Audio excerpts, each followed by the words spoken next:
In the section 1.5, I will explain about the adiabat.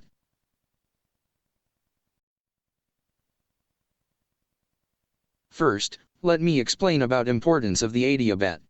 In the majority of the mantle, the conductive heat transfer is not significant, due to low thermal conductivity of mantle rocks, and the convective heat transfer dominates. The conductive heat transfer is still significant in the lithosphere, subducted slabs, and D double prime layer, but conductive heat transfer is negligible in other regions of the mantle.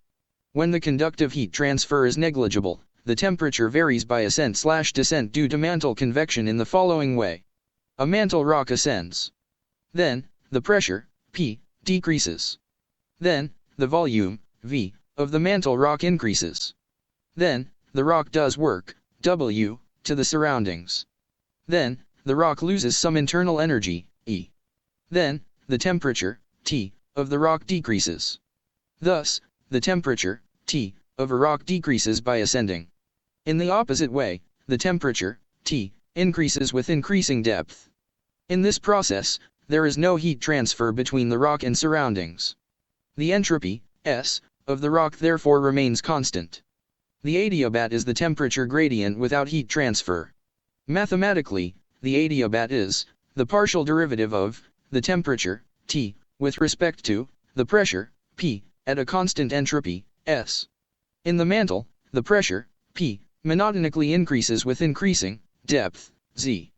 Therefore, we usually have the adiabat not with respect to the pressure, P, but with respect to the depth, Z, in geophysics, which is referred to as the adiabatic geothermal gradient. In other words, the adiabatic geothermal gradient is the temperature gradient with respect to depth change without conductive heat transfer. Mathematically, the adiabatic geothermal gradient is the partial derivative of the temperature, T, with respect to the depth, Z, at a constant entropy, S. In this and next slide, I will derive the adiabat. Let us consider entropy, S, as a function of temperature, T, and pressure, P. In this case, the differential of the entropy, S, is equal to the partial derivative of the entropy, S, with respect to the temperature, T, at a constant pressure, P, with the differential of the temperature, T, plus the partial derivative of the entropy, S, with respect to the pressure, P, at a constant temperature, T, with the differential of the pressure, P. The equation 1.5.1. The Maxwell's relation based on the Gibbs free energy, G, the equation 1.127, is the partial derivative of the entropy, S, with respect to the pressure, P, at a constant temperature, T, is equal to minus the partial derivative of the volume, V, with respect to the temperature, T, at a constant pressure, P. This relation, the equation 1.127, is substituted to the equation 1.5.1. Then, we have the differential of the entropy, S, is equal to the partial derivative of the entropy, S, with respect to the temperature, T, at a constant pressure, P, with the differential of the temperature, T, minus the partial derivative of the volume, V, with respect to the temperature, T, at a constant pressure, P, with the differential of the pressure, P. The equation 1.5.2. At a constant entropy, S, the differential of the entropy, S, is equal to 0. Therefore, the equation 1.5.2 becomes 0 equals to the partial derivative of the entropy, S, with respect to the temperature, T, at a constant pressure, P, with the differential of the temperature, T, minus the partial derivative of the volume, V, with respect to the temperature, T, at a constant pressure, P, with the differential of the pressure, P. From this equation, we have the partial derivative of the temperature, T, with respect to the pressure, P, at a constant entropy, S, is equal to the partial derivative of the volume, V, with respect to the temperature, T, at a constant pressure, P, over the partial derivative of the entropy, S, with respect to the temperature, T, at a constant pressure, P. The equation 1.5.3.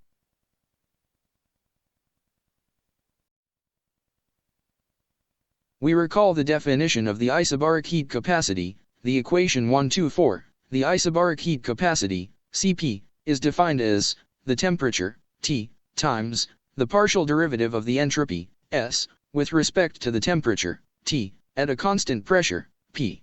From this definition, by bringing the temperature, T, to the denominator under the isobaric heat capacity, Cp, we have the partial derivative of the entropy, S, with respect to the temperature, T, at a constant pressure, P, is the isobaric heat capacity, Cp, over the temperature, T. The equation 1. 5. 4. We also recall the definition of the thermal expansivity, alpha, the equation 128. The thermal expansivity, alpha, is defined as 1 over the volume, V, times the partial derivative of the volume, V, with respect to the temperature, T, at a constant pressure, P.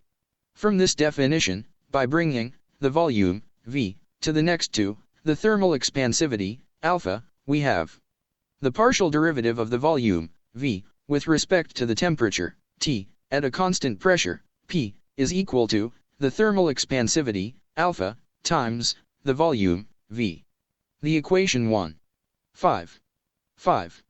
We substitute the equation 154 and 155 into 153. The partial derivative of the temperature, T, with respect to the pressure, P, at a constant entropy, S, is equal to the partial derivative of the volume, V, with respect to the temperature, T, at a constant pressure, P, over the partial derivative of the entropy, S, with respect to the temperature, T, at a constant pressure, P.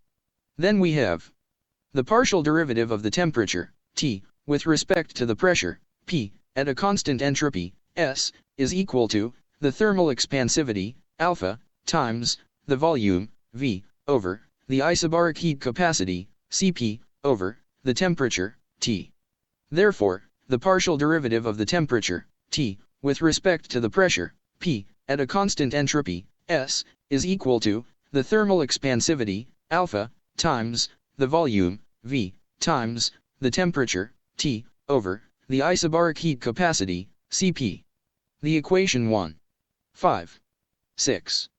Because the volume, V, is equal to 1 over the density, rho, we have the partial derivative of the temperature, T, with respect to the pressure, P, at a constant entropy, S, is equal to the thermal expansivity, alpha, times the temperature, T, over the density, rho, times the isobaric heat capacity, Cp.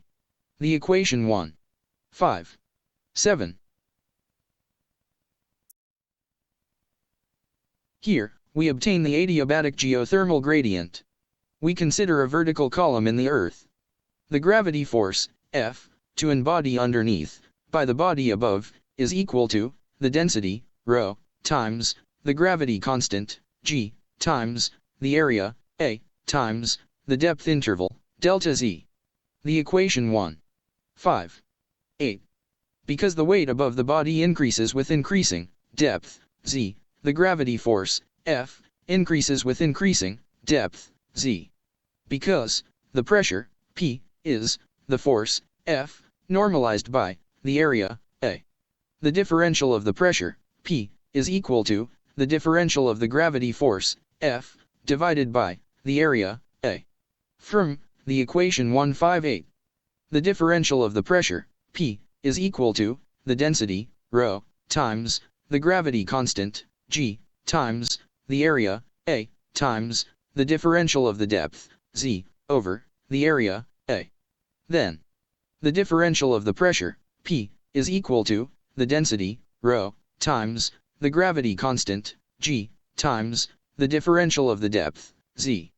Therefore, the ordinary derivative of the pressure, P, with respect to the depth, z, is equal to the density, rho, times the gravity constant, g. The equation 1. 5. 9. From the equation 159 and the equation 157, the partial derivative of the temperature, T, with respect to the pressure, P, at a constant entropy, S, is equal to the thermal expansivity, alpha, times the temperature, T, over the density, rho, times the isobaric heat capacity, Cp. The adiabatic geothermal gradient, the partial derivative of the temperature, T, with respect to the depth, Z, at a constant entropy, S, is equal to the density, ρ, times the gravity constant, G, times the thermal expansivity, alpha, times the temperature, T, divided by the density, ρ, times the isobaric heat capacity, Cp. The density, ρ, in the numerator and the density, ρ, in the denominator are cancelled, and then we have the adiabatic geothermal gradient, the partial derivative of the temperature, T, with respect to the depth, Z, at a constant entropy, S, is equal to the thermal expansivity, alpha, times the gravity constant, G, times the temperature, T, over the isobaric heat capacity, Cp. The equation 1. 5. 10.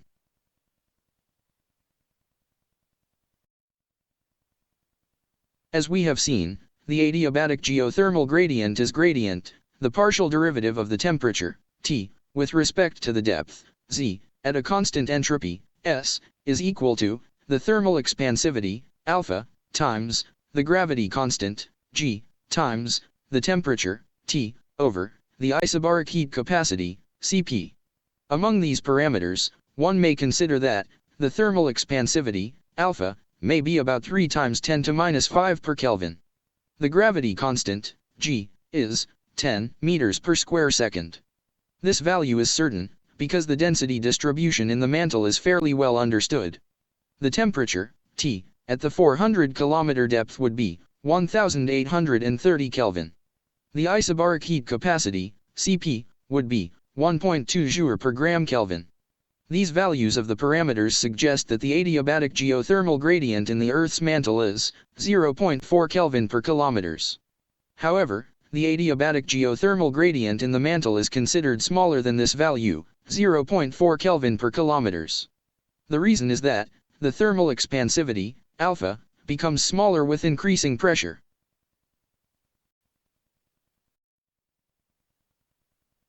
This is the end of section 1.5, Adiabat.